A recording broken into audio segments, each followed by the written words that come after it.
do some cooking with me. So chicken breasts, in here is 3. I'm going to cut off any scabby bits like that, which I don't like to knock off. Cut them into smallish chunks, not too big, not too little. Chicken's in the oven. I've seasoned it with some salt and pepper. Now I've got tomatoes, not 2 but 6, just in case I might run out. So I'm going to chop this. I don't actually know how to tackle this. I might go in half. Oh, don't run away, that'd be my luck, wouldn't it? Into smallish chunks, not massive but not tiny, enough so you can actually know you've got a bit of tomato, but I don't want it huge because it will, like, all the water will come out of it, won't it, and it'll go a bit shriveled up like. I've got my most favourite cheese ever exists. I always get asked which is my favourite cheese. It's this one. It is brilliant in my opinion. It's the Lake District Dairy Co. Rugged Unrich Extra Mature Cheddar. Brilliant. I've got one of my 5, I think I've got 5 graters. Great, however, a decent amount because this is going to go in it and I'm going to push that boat right out. I'm going to put some on top. I'm very excited. I'm debating about getting an onion out on the case, but I'm not sure yet.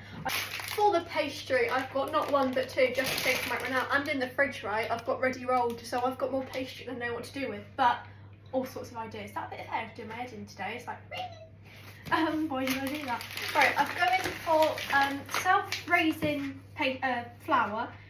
In my mind, because that rises and that's self-raising, it matches. If it does or not, I have no idea, but that's how my mind works. I like to cut it in half, so I feel like I've got more, and I find it easier for me because it's less to contend with because I am a nightmare. I'm going to get your rolling pin. I've left him. He's had enough. Rolled away. Squidge, sprinkling of flour underneath it. Why did I put that there? I'm going to roll it until it's not too thick but not too thin. This is the second half of the first block, and I've put the other one over here. So I rolled it to that sort of. I just flung them. Brilliant. Oh, don't drop that. I've rolled them both like that. Now I'm going to sprinkle some flour on, stick that on top so it doesn't stick. Ruby's getting a drink, and I'm also frying some bacon in my saute pan, my absolutely favourite pan. My absolutely brilliant favourite pan, that's what I'm trying to say. And I'm using my homemade butter and some oil to fry it in, and cutting off the fat and the scabby bits. I've got me meat thermometer on the case, right? My chicken's done, so what I'm going to do is wash that, put this on a plate so it's out of the way, then I'm going to start building them, and I've got everything ready, and the bacon is practically done. I better go careful where I'm swinging at, that's pointy. I'm going to start assembling, so I'm going to put them that way. I wasn't satisfied with how I put them. So I've lined it with greaseproof, and I'm going to make them directly on. I couldn't have made that a better fit if I tried, could I?